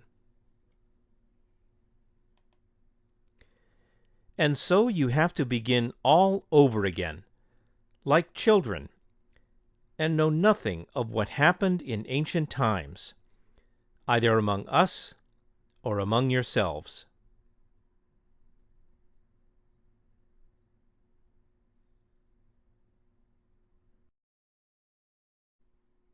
Picture yourself a carefree mountain shepherd, one of the lucky ones. As the sky above turns gray, then black as night, and the air around you fills up with rainfall, so thick as to obscure your outstretched hand. After a few minutes, the pounding torrent overwhelms the very ground beneath your feet, and it begins to give way right out from under you.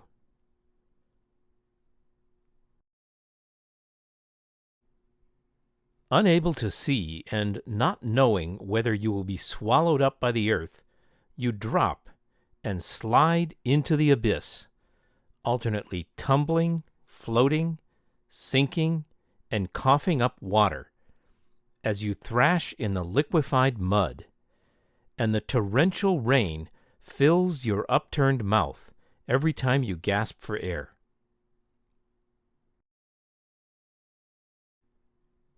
This goes on for minutes, or perhaps even hours, until, when all the soil and all the mud is finally washed away, you get stuck in a rocky nook as the underlying bedrock is exposed and washed clean. The cold, hard rock is your new best friend, and you cling onto it for dear life, wait out the remainder of the deluge, and marvel at just how much water the heavens can hold.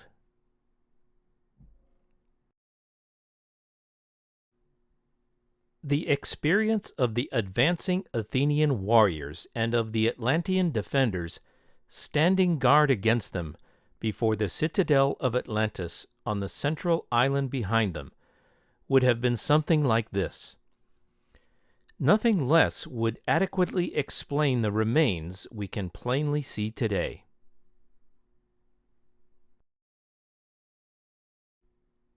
The warlike men of Athens, who sank into the earth, confer an additional clue that what Sanchez called the sea, in this case, was not the open ocean. It was a temporary flood zone, filling up with the floodwaters of a catastrophic deluge, and with millions of tons of mud. Seismic liquefaction would have turned the firm ground on which anyone stood into quicksand. The floodwaters and the mud they carried with them would have then swept everything downslope toward the Atlantic Ocean, burying anything and everything in a formidable thickness of sediment.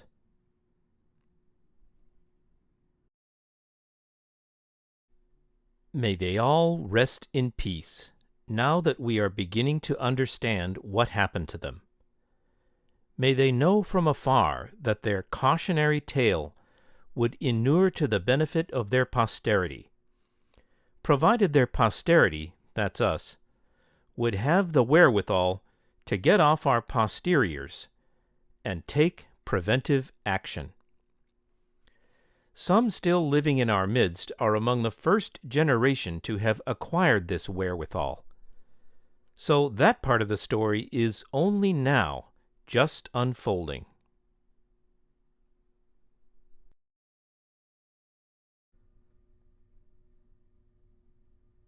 Destruction, Part 9. Ecological Collapse.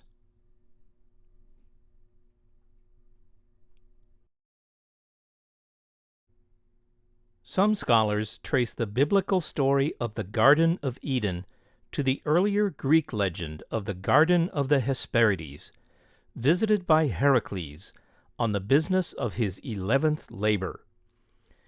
We can understand from Plato that 12th millennium BCE Atlantis fits this association as a land of plenty, in quiet enjoyment of a perpetual springtime.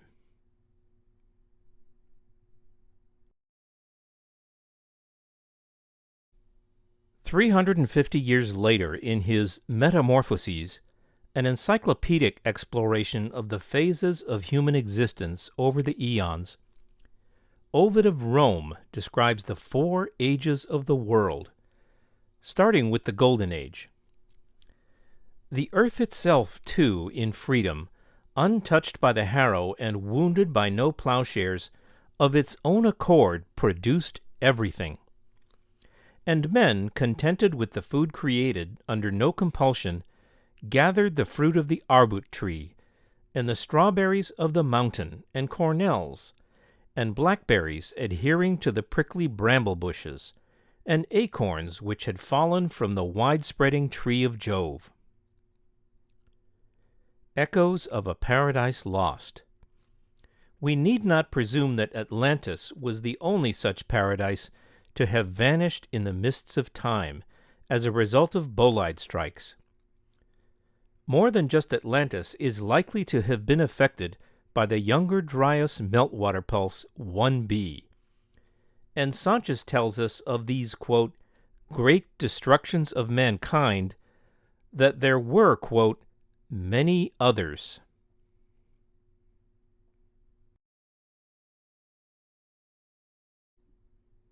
With this in mind, think of the destruction this searing hot bolide and the apocalyptic deluge that followed its fall wrought overnight on the last green Sahara, over 11,000 years ago. Compare this to the account of Sanchez of Sais in Plato's Critias. For the fact is that a single night of excessive rain washed away the earth and laid bare the rock. These deluges are reported to have washed the Greek islands clean of arable soil, stripping them down to the jutting edges of the cold, hard bedrock. As we have seen, they overwhelmed the last green Sahara with millions of tons of mud that would have plowed over every tree and shrub as it gave way under the feet of every creature and of every Atlantean citizen, sinking everything into oblivion.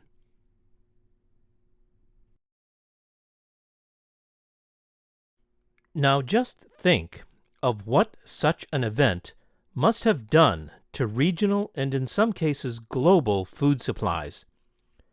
After driving a sharp drop in the abundance of both plants and wild fish and game, followed immediately by a disruption of what Ovid describes as a climate and an ecosystem in long-standing balance. This was Ovid's first age of mankind, the Golden Age. This age came to a close due to the sudden destruction of natural resources and to the desolation of landscapes over untold reaches of the surface of the Earth. Another major bolide strike would do the same today.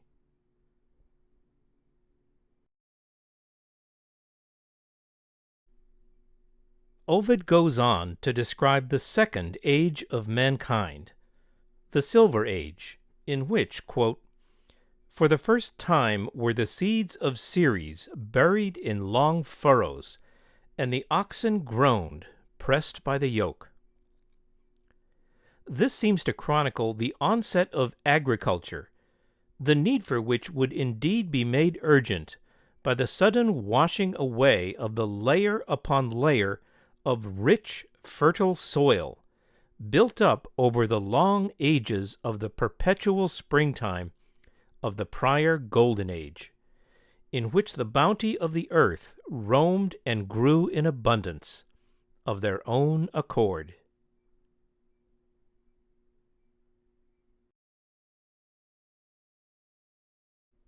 Therefore, much of the effects of such events on human populations, beyond those directly affected by the impact and deluge, would result from the long-term hysteresis of such impulses to the ecological balance, starting with the collapse of food chains. The message we seem to get from Ovid is that this and other bolide strikes over the past 15,000 years created a turning point in the natural and cultural history of humans on Earth.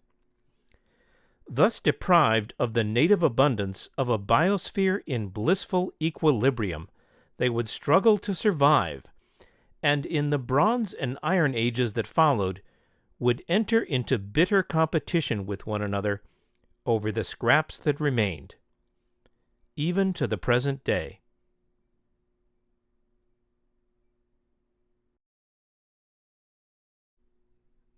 As I hope you can see now, a bolide-induced deluge is more than just a refreshing rain shower. It's an event that few will ever get caught in, that fewer still will survive, and that those who do survive will never forget. They won't be able to write much until they've written about that.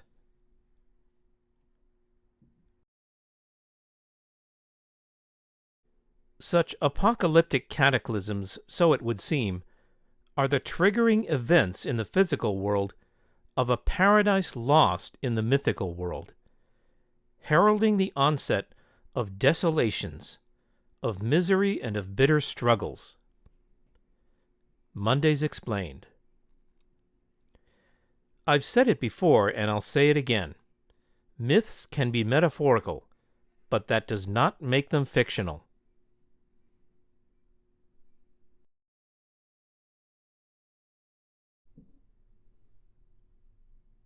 Destruction, Part 10. A Shoal of Mud.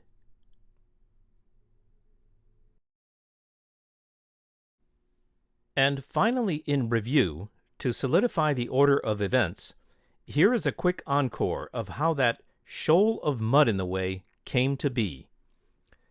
The last remnant of a thriving North African civilization of inestimable accomplishment, presenting itself to seafarers looking for lost Atlantis as the only evidence it had ever existed in the centuries that followed its destruction. We know it at this moment in history, thousands of years after it thundered into the Atlantic Ocean, as the Mauritanian Undersea Slide Complex. For which reason the sea in those parts is impassable and impenetrable, because there is a shoal of mud in the way, and this was caused by the subsidence of the island. We know today, of course, that the subsidence of the central island upon which the citadel was built, along with inevitably the upper portions of the concentric land rings surrounding it, and anything built on them, was caused by the flooding. Although the shoal of mud at the coastal end of the waterway may have contained some of the detritus of the city, it was the deluge and mudslides that created it. We would be foolish, of course, to hold Sanchez of Sayas accountable to this level of accuracy and rigor. We cannot know if he understood the event more completely than he described it, nor can we know the conventions of verbal delivery at the time of his meeting with Solon. That said, it is easy to argue that anyone telling the same story today might have used the same words.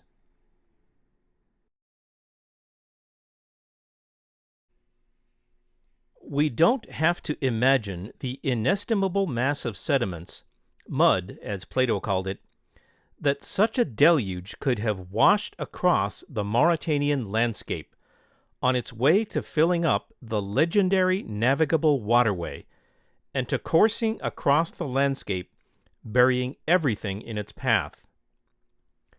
We can study it today in the Mauritanian coastal seafloor slide that occurred a few centuries after the destruction event, the smoking gun, so to speak, of the lost city of Atlantis.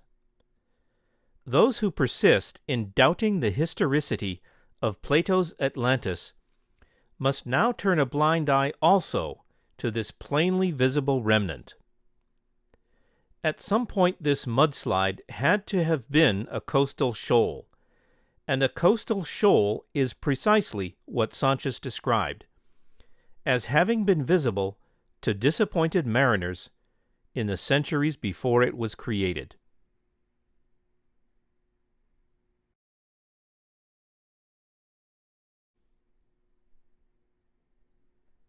Destruction, Part 11. Epilogue.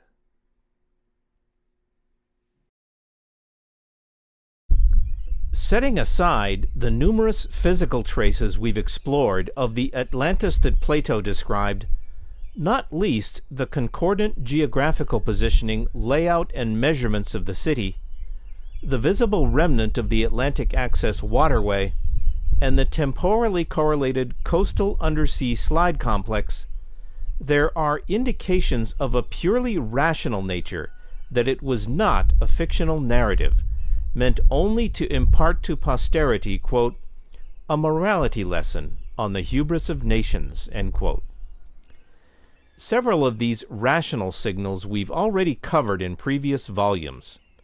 Here's a consolidated list of the points of basic logic that come to mind, because let's face it, the multiplicity of these traces, be they logical, physical, or the otherwise inexplicable points of concordance with modern science, is a bit overwhelming. It's all too easy for newcomers to the question, not yet comprehending the big picture, to criticize any one of these points before getting a better grip on the rest of them.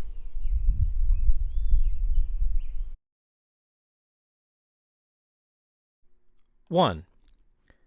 Calamity is not much of a morality lesson when it befalls both sides in a conflict.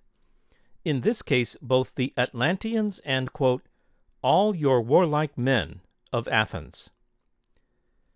2. The story was told as a true accounting of past events. Most works of fiction make no such claim, as it is understood that the reader will be happy with the enveloping intrigues of the imagination. 3. The story is overly elaborate for a morality lesson. A shack in the woods would have sufficed. Instead, we find a detailed description of a lost civilization. 4. Without explaining them in modern scientific terms, the story includes descriptions of physical events matching the modern scientific understanding of bolide strikes, an understanding that no one at the time could have acquired, although the Egyptian priesthood seems to have come close. These are the characteristics of a story pieced together based on eyewitness accounts. It's how past events and the causes behind them are found out in any context. Even today, it's a detective's bread and butter. 5. The story of Atlantis emerges briefly about midway through the Timaeus, after which it is postponed to its telling in the Critias. What sort of fiction doesn't even have its own book? This story has all the hallmarks of a historical account, whose consistency is maintained not by clever storytelling or formal packaging, but by the unchanging veracity of the events from which it originated, etched indelibly in the annals of history. Anything based on actual events will naturally fall into place around them. 6. Atlas in Greek mythology holds up the heavens, not the earth. Yet we are inclined to forget this little detail and give him the lighter work, the work without the backstory. Perhaps that's our collective way of pushing out bad thoughts, however important they may be to our long-term survival as a spacefaring civilization.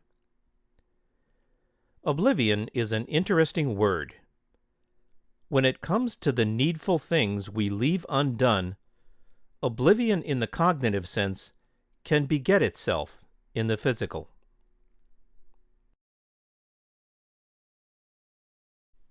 Finally, a note about my dating of the destruction event.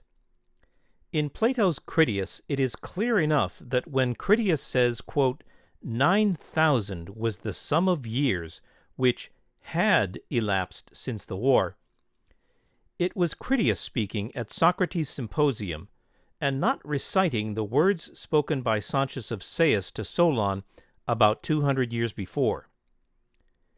While he did say at first that the 9,000 years had elapsed, suggesting a date measured from Solon's meeting with Sancius, he later said that, quote, many great deluges have taken place during the 9,000 years, suggesting a date measured from the present at Socrates' symposium 200 years later.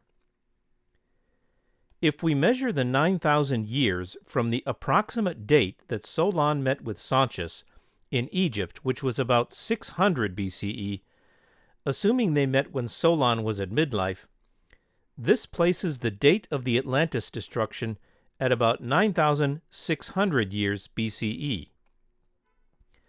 If, on the other hand, we measure the 9,000 years from the approximate date of Socrates' symposium, which we can approximate to 400 BCE near the end of Socrates' life, we get 9,400 years BCE.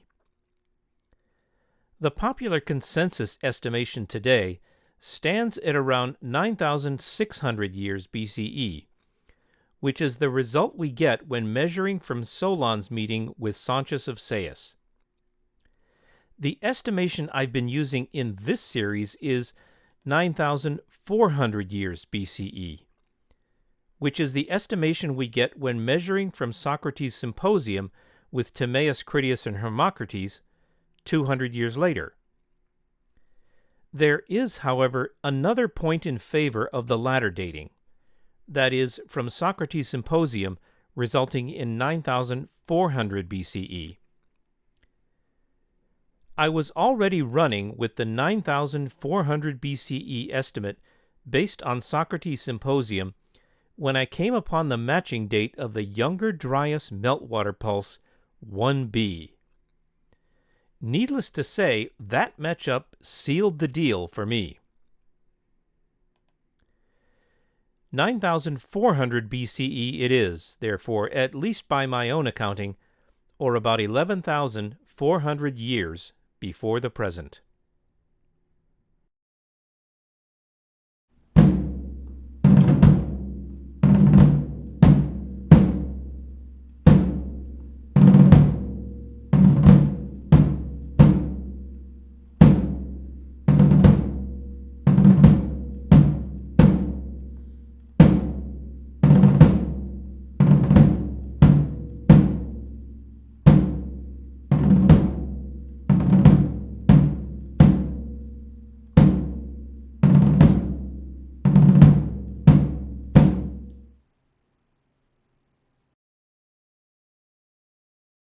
you.